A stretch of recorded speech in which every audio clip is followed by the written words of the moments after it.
기된 가짜 평화는 신기루에 불과합니다. 적이 넘볼 수 없도록 우리의 힘을 키우는 것이 평화를 지키는 유일한 길임을 인류 역사가 증명하고 있습니다. 우리 국군의 위용과 최강의 전투력을 다시 할 것입니다. 에베소서에서 이거 했어요. 이거 이제 우리 모든 그리스도인들은 모두 모퉁이의 머릿돌이 되신 예수 그리스도를 위해서 신령한 건물로 지어 나가야 된다는 거예요. 그게 뭐예요? 복음을 전해서 교회를 확장해 나가는 거잖아요. 그게 바로 에베소서 2장 20절인가요? 에베소서 2장 20절부터 22절까지 제가 그 박사과정을 이 에베소서로 했거든요. 에베소서 1장 20절부터 쭉 20절부터 하고 2장 20절부터 25절 마지막 절까지 했거든요. 그래서 거기 뭐가 나와요? 교회가 나와요. 교회가 확장되어 나가는 그 기절이거든요. 그걸 내가 박사과정에서 박사 논문으로 썼어요. 그걸. 그게 뭐예요? 영적 공동체 교회를 말하는 거예요. 우주적 교회. 그것이. 이런 건물이 아니고. 그래서 이는 이미 말씀하신 농부의 비유와 더불어 예수님께서 건축자들의 버린 돌을 통하여서 예수님, 당신들이 버린 그 돌이 나다. 바리새인들이, 사두개인이, 제사장이 버린 돌이 나다. 그 포도원이 나다. 포도원 아들이 나다. 포도원 내 주인의 아들이 나다. 그 농부들은 누구라고요? 대언자들. 그걸 얘기하는 거예요, 지금.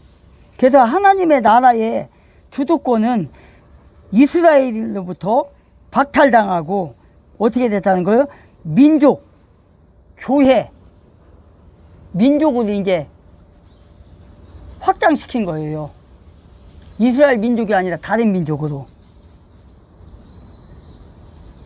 다른 민족으로 간 거예요. 복음을 전할 나라가 다른 민족으로.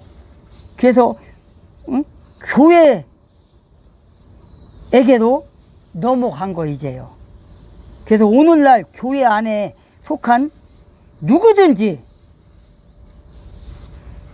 신앙생활을 할 때 하나님의 뜻을 행하지 않는 것은 이 바리새인과 사두개인과 서기관과 이런 자들이라는 거예요.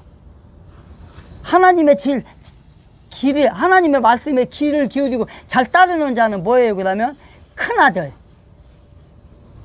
그리고 두 번째로 농장을 세를 받을 사람들. 그 사람들 이방인이라겠죠? 그 사람들. 내게로 돌아가는 거예요. 그래서 예수님은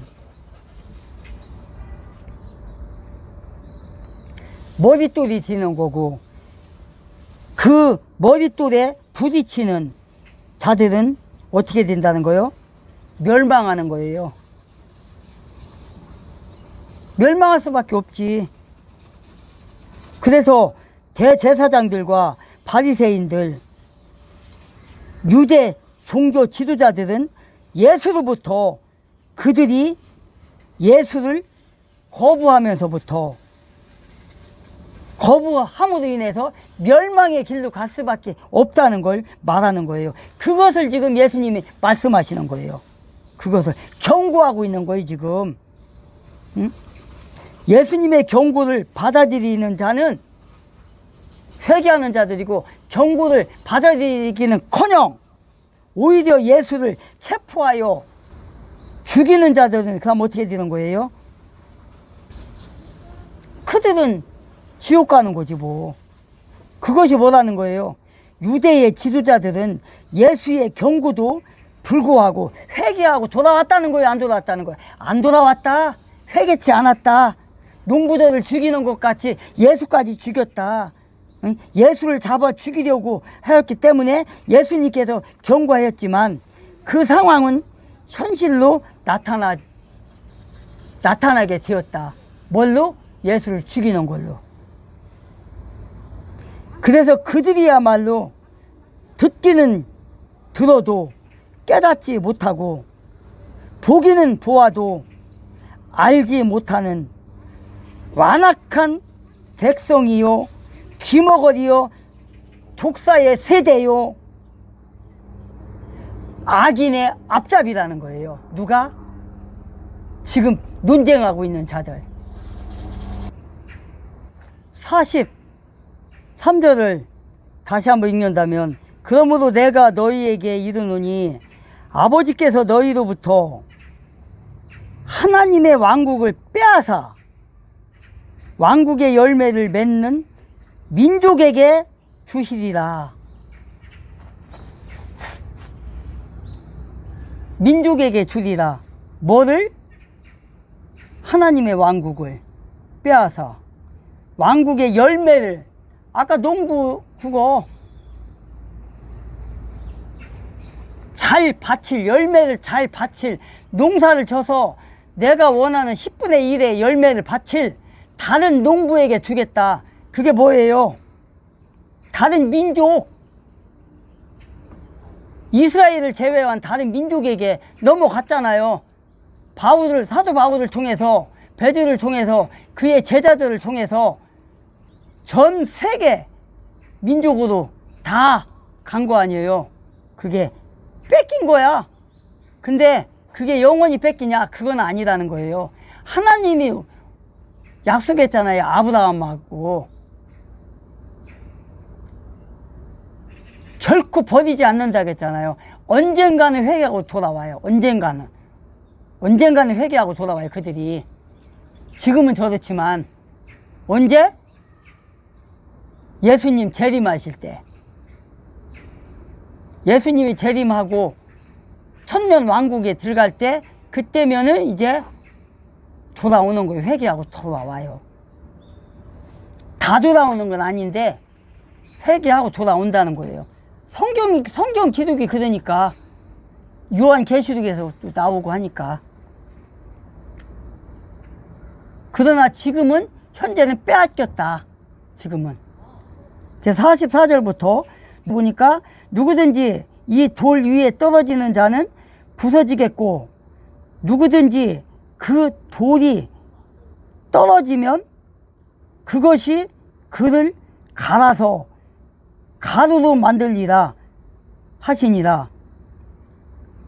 45절에 보니까 수제사장들과 바리새인들이 그분의 비유들을 들은 뒤 그분께서 자기들에 대하여 말씀하셨음을 깨달았으나 마지막 46절에 보니까 그분께 손을 대려 할 때에 무리를 두려워하였으니 이는 그들이 그분을 대언자로 여겼기 때문이더라.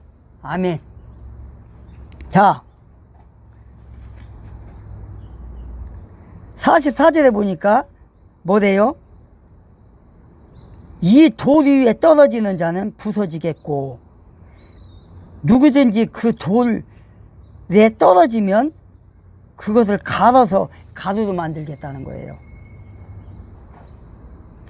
바리새인들, 대제사장들, 사두개인들, 그들이 어떻게 됐어요? 가루가 됐잖아요. 부서졌잖아요. 왜? 교회가 이겼잖아요. 하나님이 심판 내렸잖아요. 에베소 교회에 그렇게 핍박을 하고 했지만 교회는 더 확장이 되었잖아요. 예수님을 십자가에 못 박혀 죽였는데 그걸로 승리한 줄 알았는데 어떻게 됐어요? 사탄이 졌어요. 교회가 확장이 됐어요. 전 세계로 퍼졌어요. 예루살렘과 사마리아와 온 땅 끝까지 이르러 내 증인이 되라 했던 예수님의 말씀이 이루어졌어요. 전 세계에 복음이 들어갔어요. 지금 독일로 들어갔고, 미국으로 들어갔고, 일본으로 들어갔고, 중공으로 들어갔고, 북계로 들어갔고, 전 세계에 다 들어갔어요. 지금 거의 확장이 됐단 말이에요. 그럼 누가 이긴 거야? 제사장이 이겼나요? 바리새인이 이겼나요? 사두개인이 이겼나요? 종교 지도자들이 이겼나요? 아니잖아요. 부서졌잖아요. 그들이 가루가 됐잖아요. 지네들이 이긴 줄 알았더니 졌잖아요. 철저하게. 그걸 얘기하는 거예요. 지금 에베소서 1장 3절에 보면은 메시아를 대적하는 자는 마치 모퉁이의 머릿돌과 충돌하는 자와 같은 거예요. 응? 깨지고 부서져 버린다는 거예요. 이사야서에서도 다니엘에서도 보면은 예수님의 말씀이 실현되는 걸 볼 수 있어요. 마지막 절에 45절과 46절에 나오듯이 대제사장들과 바리새인들, 유대 종교 지도자들은 예수로부터 그들이 예수를 거부했지만 그로 인해 그들은 멸망의 길로 들어갔다는 걸 말하고 있습니다. 그것을 지금 예수님이 말하고 있습니다. 지금. 그런데도 그들은 예수의 경고를 받아들이지 않았고 오히려 예수를 체포하여 해치려고 했다는 사실입니다. 마지막 절 이 46절 그분께 손을 대려 할 때에 무리를 두려워하였으니 이는 그들이 그분을 대언자로 여겼기 때문이더라. 대언자로 여겼기 때문이더라. 45절에서는 수제사장들과 바리새인들이 그 비유를 듣고 예수님의 비유를 듣고 어떻게 했다는 거요? 응? 그분께서 자기들에 대하여 말씀하셨음을 깨달았대요. 그래서 어떻게 했다는 거예요? 잡으려고 했지만 백성들이 무서워서 못 잡았다고 손을 못 댔다고 하잖아요. 마지막 절에. 그래서 예수님이 유유히 그들의 한 가운데로 걸어서 나갔어요. 그래서 그들이 예수를 잡지 못한 이유는 예수를 백성들이 대언자로 여겼기 때문에. 여기서 대언자라는 건 뭐예요? 예수님이 왕이시다. 예수님이 메시아시다. 그걸 아는 거예요. 그걸 받아들인 거예요. 침례 요한이 요르단강에서 외쳤던 그 메시아, 그 예수님, 그 하나님, 구원자, 그분이라는 걸 백성들을 믿었다는 거예요. 근데 누구나 안 믿었다고요? 제사장과 바리새인과 사두개인과 사내들인 공회원들은 안 믿었다는 거예요. 그러나 백성들을 믿었다는 거예요. 예수님이 구원자인 것을, 예수님이 대언자인 것을, 예수님이 믿음의 대상인 것을, 예수님이 우리를 구원할 하나님이라는 것을 믿었다는 거예요. 그래서 우리 오늘 함께한 여러분들도 아까 그 큰아들과 작은아들, 큰아들은 처음에 안 간다겠다가 갔다겠잖아요. 회개하고 돌아섰다겠잖아요. 그래서 밭으로 갔다 했잖아요. 과수원으로 갔고, 둘째 아들은 간다겠다 안 갔잖아요. 그런 것처럼 또 포도원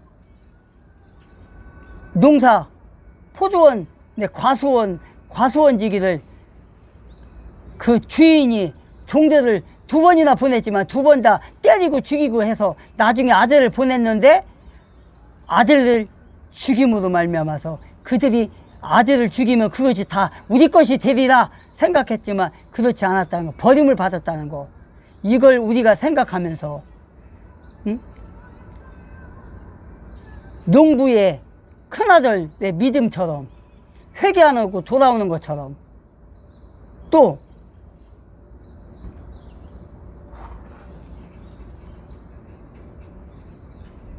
과수원지기에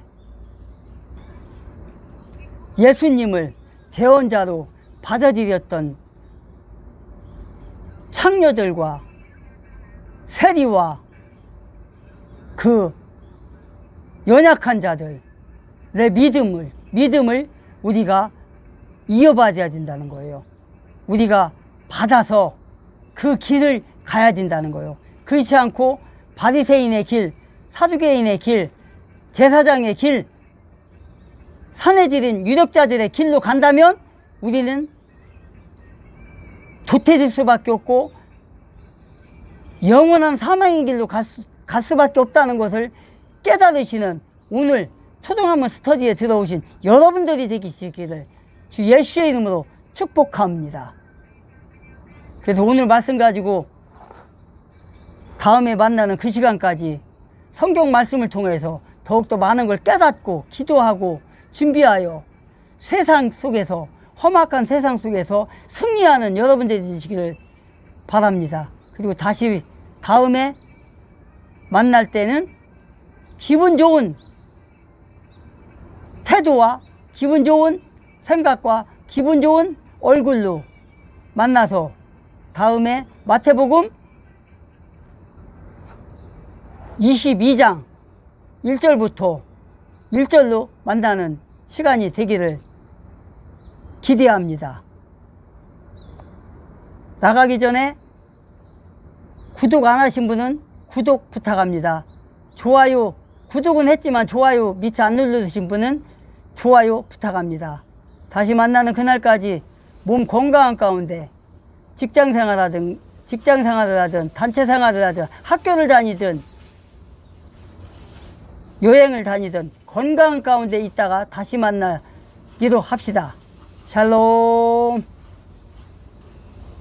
김병주 국회의원 별 4개 출신입니다. 한미연합사 부사령관 출신인데, 자, 이 자를 보면은 어떻게 별 4개를 달았을까? 그런 생각을 하게 되는데, 곽병주, 곽종건이죠. 곽종건 특전 사령관이 별 3개인데, 자, 이 자를 보면 더더욱더 그렇게 생각합니다. 저런 사람이 특전 사령관이 됐을까? 특전 사령관은 적진 깊숙이 들어가서, 자, 요원들이 적의 요인들을 암살하고, 그리고 빠져나오는, 그야말로 무시무시한 작전을 수행하는 그런 부대입니다.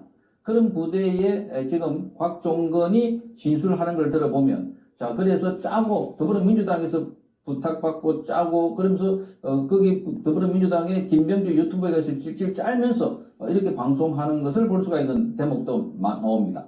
자, 이런 걸 보면, 지금 뭔가, 더불어민주당 의원들로부터 이 부탁을 받고 회유를 당했어. 그래서 윤석열 대통령에게 결정적으로 불리한 진술을 했다 하는 비판을 받고 있습니다. 자, 이런 사람들이 어떻게 군인이 됐었고, 어떻게 또 별 3개, 별 4개 달았을까 하는데, 자, 지난 9월 달에 별 7, 그러니까 우리 장군이 7명이 있습니다. 전체 다 교체를 했습니다. 그 이후에 국회에 나가서 김병주가 이렇게 물어봅니다. 자, 12.3 비상계엄은 내란인가 아닌가? 그러니까 한결같이 전부 다 내란이다 하고 있습니다.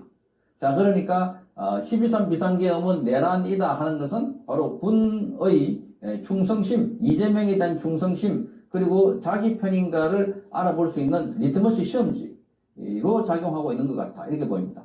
자, 지금도 공직사회에서 공직사회에 TF를 만들어 가지고 그래서 이 내란 때 어떻게 부역을 했는지 조사를 한다고 하니까 지금 군을 비롯해서 경찰, 검찰 할 것 없이 공직 사회 전체가 벌벌 끓고 있습니다. 자, 이게 지금 공산주의 국가에서나 있을 법한 일들이 대한민국에서 벌어지고 있다 하는 건데, 그런데 얼마 전에 군 그 대장들에게 김병주가 질문을 하는데 답변하는 모습을 한번 들어보십시오. 자, 이런 사람들이 대한민국에 지금 군인이고 바로 사령관이고 별 4개다 하는 것이 얼마나 참담한지를 알 수 있습니다. 그러니까 김병주의 질문에 각 사령관들의 대답을 들어보시죠. 대군 총장님, 예, 12.3 비상계엄은 내란입니까 아닙니까? 분명히 잘못된 행동이었습니다. 내란입니까 아닙니까? 제 개인적인 의견을 말씀드리면 개인적인 의견요. 제 개인적인 의견입니다. 제 개인적인 의견은 내란은 맞다고 생각합니다. 총장님 내란입니까 아닙니까? 개인적인 생각. 제가 아까 말씀드린 육군 전체를 내란군이라고 표현하는 것에 대한 말씀드린 거죠. 개인 생각. 네, 내란은 맞습니다. 내란도 맞고. 대원군에 왔던 사람은 내란을 했던 군이죠. 근데 전체에 대한 부분. 총장님 내란입니까 아닙니까? 네, 앞에서 말씀드린 부총장님과 동의합니다. 해병대 사령관님, 어떻게 생각하세요? 동의합니다. 내란입니까? 아닙니까? 김병주의 질문에 각 사령관들의 대답을 들어보시죠. 대군 총장님, 예, 12.3 비상계엄은 내란입니까 아닙니까? 분명히 잘못된 행동이었습니다. 내란입니까 아닙니까? 제 개인적인 의견을 말씀드리면 개인적인 의견요. 제 개인적인 의견입니다. 제 개인적인 의견은 내란은 맞다고 생각합니다. 총장님 내란입니까 아닙니까? 개인적인 생각. 제가 아까 말씀드린 육군 전체를 내란군이라고 표현하는 것에 대한 말씀드린 거죠. 개인 생각. 네, 내란은 맞습니다. 내란도 맞고. 대원군에 왔던 사람은 내란을 했던 군이죠. 근데 전체에 대한 부분. 총장님 내란입니까 아닙니까? 네, 앞에서 말씀드린 부총장님과 동의합니다. 해병대 사령관님, 어떻게 생각하세요? 동의합니다. 자, 앞으로 동일하다 이렇게 말하는 걸 들어보면 정말 비겁한 별들이구나. 그래서 똥별이라는 이야기가 나오고 있습니다. 똥별. 자, 비상계엄이 내란이다. 비상계엄이 내란이다. 라고 하는 것은 지금 집권 여당이 윤석열 전 대통령을 이렇게 탄핵시키고 구속시키고 구금시키는 논리입니다. 자, 윤석열 전 대통령은 기본적으로 12.3 비상계엄을 피를 토하는 심정으로 여러분께 알려드린다라고 생중계를 통해서 비상계엄을 선포했습니다. 자, 이런 경우도 없습니다. 비상계엄을 생중계를 통해서. 자, 그러면서 밤 10시, 11시 그 사이였습니다. 자, 그러니까 보통 비상계엄이 아니고 내란이 되려고 그러면 뭐 새벽 시간 다 잘 때, 일요일 때, 그리고 군인들이 자, 이 여야 정치인들을 체포하려고 그러면 집에 가서 자고 있을 때 체포를 하지. 국회 들어가가지고 거기 있는 걸 체포하겠습니까? 자, 거기 간 것도 비상계엄군이 그 선거관리위원회에 간 사람이 300명 되고 국회에 간 사람이 바로 280명. 그 중에 국회 안에까지 들어간 사람이 17명, 16명, 17명입니다. 16명, 17명이 거기 300명 플러스 보좌관 한 사람당 6명, 7명이 있고 보좌관, 비서관 다 합치면 한 사람이 한 9명 되는데 그런 사람들을 16명, 17명이 들어가서 다 제압하고 끌어낼 수 있겠습니까? 자, 무엇보다도 폭력이 없었고 실탄을 소지하지 않았습니다. 어쨌든 이게 내란이다 라고 하는 것 자체부터가 이 장군들에게 강요를 하고 있습니다. 그런데 장군들이 자, 입이 포도청이고 그리고 살아야 되니까 그래서 내란입니다. 이 이야기했다가 앞에 사람하고 동의합니다. 이런 이야기를 하고 있는 자, 이걸 보면 정말 기계가 없는 정말 뭐라 그럴까요? 우리 군인들이 왜 저렇게 됐을까?